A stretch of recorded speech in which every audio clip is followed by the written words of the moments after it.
La docencia en oferta, anuncios periodísticos y escuelas particulares en México de 1857 a 1867. A continuación les voy a hablar un poquito de cómo eran los periódicos, qué eran lo que estos ofrecían y qué eran lo que estos daban a conocer hacia las personas en el medio educativo.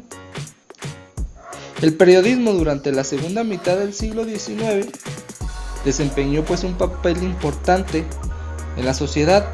Fue el instrumento regenerador utilizado por los liberales y los conservadores. A la caída del Imperio Español, los periódicos de todas las tendencias volvieron a cobrar fuerzas para defender sus respectivas ideologías. ¿Sí? Dentro de los anuncios, ¿verdad? Una gran variedad de anuncios que mostraba a la sociedad del periódico, se encontraban los que ofrecían la enseñanza en diferentes modalidades y con un interés pues muy particular dependiendo de la institución. Pero bueno, hablando un poquito de historia, en 1861 Juárez y su ejército liberal llegan a restablecer el orden constitucional, fundamentando una política de lineamientos liberales y reformistas que consideraban necesarios para la renovación de la nación. ¿Sí? Cimentación a la estructura de un país que empieza a formarse de manera independiente, pero que no podía prescindir de su pasado. El federalismo daba un obstáculo a la tarea de homogeneizar el país, fraccionando en multitud de grupos dispersos, algunos enemigos y otros diferentes u otros aislados. Dentro de ese mismo año, el 15 de abril, se genera un decreto referente a la enseñanza que marcó el principio de la reorganización educativa dirigida por el Estado y separada por la Iglesia. Esta ley, entre comillas, sobre instrucción pública en los establecimientos que depende del gobierno, suprimió por primera vez en la historia de la educación de México la enseñanza del catecismo en las escuelas oficiales, es decir, en las escuelas públicas, siendo sustituido por la moral. Bueno, no solamente en las escuelas públicas, sino también en las escuelas particulares, pero que de alguna u otra manera tenían una filiación con la federación.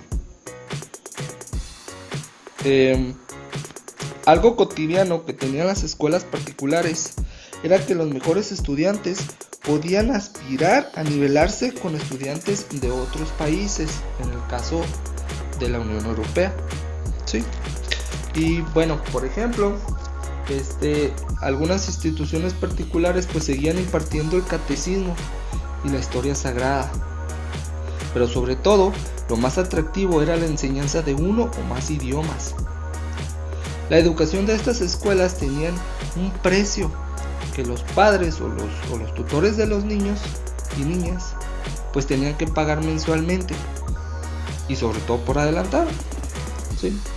Pero bueno, volviendo un poquito a lo que era los periódicos, dice que la selección de los avisos de los periódicos de la época proporciona información acerca de las escuelas particulares que permite conocer sus costumbres, su historicidad, su finalidad, lo que ellas perseguían y sobre todo el prototipo de individuo que intentaban formar.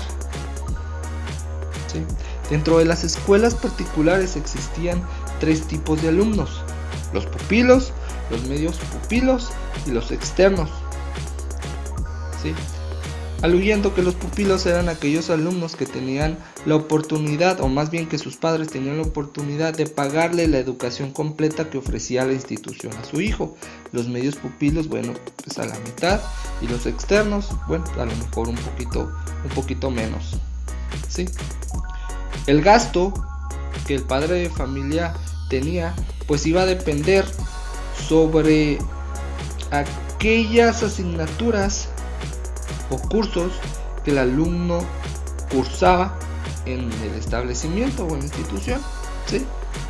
Dice que la educación secundaria, en el caso de las escuelas particulares que impartían educación secundaria, estaban divididas en 2 periodos de 3 años cada una, ¿sí? Y sobre todo estas escuelas, a diferencia de las escuelas particulares, a diferencia de las escuelas públicas, ellas siempre trataban de expresar mediante los anuncios publicitarios un trato cariñoso y paternal hacia los alumnos, ¿sí? Una relación cordial y sin violencia, ¿sí? Es hasta 1867 que la educación deberá de llegar a todos los mexicanos. Esta labor la emprende Benito Juárez con la promulgación de la Ley Orgánica de Instrucción Pública para el Distrito Federal y sus territorios, ya sea de manera particular o pública. En este caso puede ser la popular, ¿verdad?